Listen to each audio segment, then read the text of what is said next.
रामचंद्र सेठ का व्यापार बहुत बड़ा था। वह एक ही उद्योग में कई तरह के व्यापार करता था।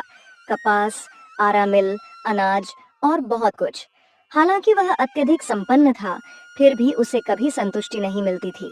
उसे हमेशा और अधिक पैसा चाहिए था। उसकी लालच हर दिन बढ़ती जा रही थी। अगर मैं कपास के दाम बढ़ा दूं, तो और अधिक मुनाफा हो सकता है। मेरे पास जितना अधिक होगा, उतना ही मैं खुश रहूंगा। उसकी दुकान में काम करने वाले मजदूरों की मेहनत से उसे अच्छा मुनाफा मिलता था, लेकिन वह उन्हें उचित मजदूरी देने के बजाय और अधिक शोषण करता था। रामचंद्र सेठ की पत्नी सीमा ने देखा कि उसका पति लगातार लालच में डूबा हुआ है। एक दिन जब सेठ ने मजदूरों से और अधिक काम लेने की योजना बनाई, सीमा ने उससे कहा, रामचंद्र, तुम जानते हो कि हमें जो मिला है वह किसी और से ज्यादा नहीं है, लेकिन तुम्हारी यह लालच हमें और तुम्हें दोनों को ही नुकसान पहुंचाएगी। क्या तुम नहीं समझते? तुम क्या जानोगी सीमा? तुम्हें तो बस आराम से जीने की आदत हो गई है। मुझे और चाहिए, जितना अधिक उतना अच्छा। सीमा उदास हो गई, क्योंकि उसने समझ लिया था कि उसके पति की लालच कभी खत्म नहीं होगी। रामचंद्र सेठ का पुराना दोस्त सुरेश, जो हमेशा ईमानदारी से व्यापार करता था, एक दिन उससे मिलने आया। उसने देखा कि सेठ और भी अधिक लालची हो गए हैं। सुरेश ने उसे समझाने की कोशिश की। रामचंद्र, तुम्हारा व्यापार अच्छा चल रहा है, लेकिन तुम्हारी लालच तुम्हारी खुशियों को नष्ट कर रही है। क्या तुम ये नहीं समझते कि जो तुम्हारे पास है वह दूसरों से कहीं अधिक है? तुम क्या जानते हो सुरेश? तुम हमेशा अच्छा बनने की कोशिश करते हो, लेकिन मैं जानता हूँ कि इस दुनिया में केवल पैसा ही मायने रखता है। सुरेश ने उसे समझाने की कोशिश की, लेकिन सेठ ने उसकी बातों को नजरअंदाज कर दिया। विनोद, रामचंद्र सेठ की दुकान में काम करने वाला एक मजदूर था, जो मेहनत से काम करता था, लेकिन उसे कभी भी उचित मजदूरी नहीं मिलती थी। सेठ हमेशा उसे कम पैसे देता और अधिक काम करवाता। एक दिन विनोद ने अपने परिवार से कहा, हमारे पास जो भी है वह बहुत कम है। सेठ हमारे मेहनत का पूरा मोल नहीं देता, लेकिन मैं जानता हूँ कि एक दिन सब ठीक हो जाएगा। विनोद को लगता था कि उसे एक दिन अपने अधिकार मिलेंगे, लेकिन उसकी उम्मीदें धीरे धीरे फीकी पड़ने लगी थीं। एक दिन गांव में बाबा रघुनाथ नामक संत आए। वह अक्सर गरीबों को अपनी शिक्षाएं देते और जीवन के सही मार्ग की बात करते थे। उन्होंने रामचंद्र सेठ की दुकान के बारे में सुना और एक दिन वहां पहुंचे। सेठ ने सोचा कि बाबा से आशीर्वाद लेकर शायद वह और अधिक मुनाफा कमा सके। बाबा, आप हमारे यहाँ आकर बैठिए और मुझे आशीर्वाद दीजिए, ताकि मेरा व्यापार और बढ़े। रामचंद्र, तुम्हारा दिल तुम्हारे व्यापार से भी बड़ा होना चाहिए। तुमने कभी सोचा है कि तुम्हारी लालच से कितने लोग दुखी हैं? अगर तुम दूसरों के लिए भी कुछ करोगे, तो असली खुशी तुम्हें मिलेगी। बाबा, मैं जानता हूँ कि पैसा ही सब कुछ है। मुझे और चाहिए, बस।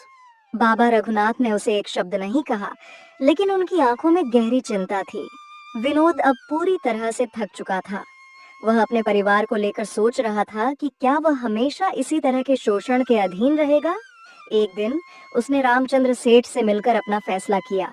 सेठ जी, मैं अब यहाँ काम नहीं कर सकता। आप हमारी मेहनत का सही मूल्य नहीं दे रहे हैं। मैं यहाँ से जा रहा हूँ। रामचंद्र सेठ ने उसे अपमानित करते हुए कहा, तुम जैसे मजदूरों की तो कोई कीमत नहीं होती। चले जाओ, तुम्हारी जगह कोई और आ जाएगा। विनोद वहां से निकल पड़ा। उसे यह महसूस हुआ कि अब वह स्वतंत्र है और उसकी मेहनत के मूल्य को वह खुद जानता है।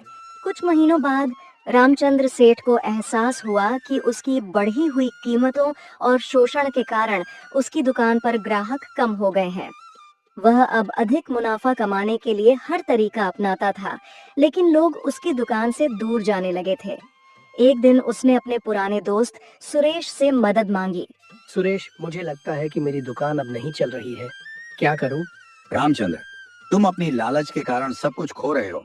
अगर तुम लोगों को उचित कीमत और सम्मान देना शुरू करोगे, तो सब कुछ ठीक हो जाएगा।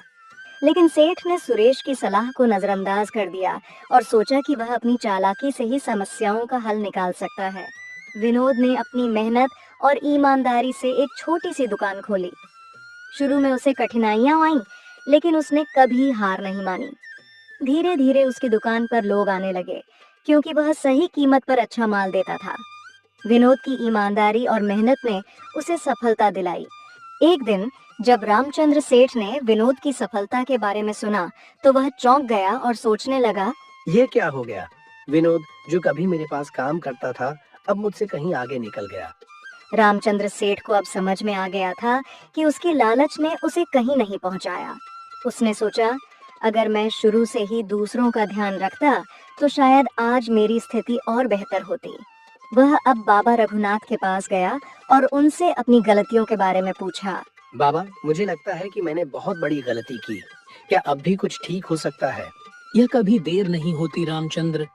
तुम अपनी गलती समझ चुके हो और अब तुम्हें सही रास्ते पर चलना होगा। रामचंद्र सेठ ने अपने व्यापार में बदलाव किया। उसने अपने कर्मचारियों को उचित वेतन देना शुरू किया और अपने ग्राहकों को सही मूल्य पर माल देना शुरू किया। धीरे धीरे उसकी दुकान पर भीड़ वापस आई और वह खुश था कि उसने अपनी गलतियों को सुधार लिया था। अब मुझे समझ में आया कि असली खुशी दूसरों की भलाई में है, न कि केवल मुनाफा कमाने में। गांव में रामचंद्र सेठ की छवि अब एक अच्छे व्यापारी की बन गई थी और वह संतुष्ट था कि उसने अपनी लालच को छोड़ दिया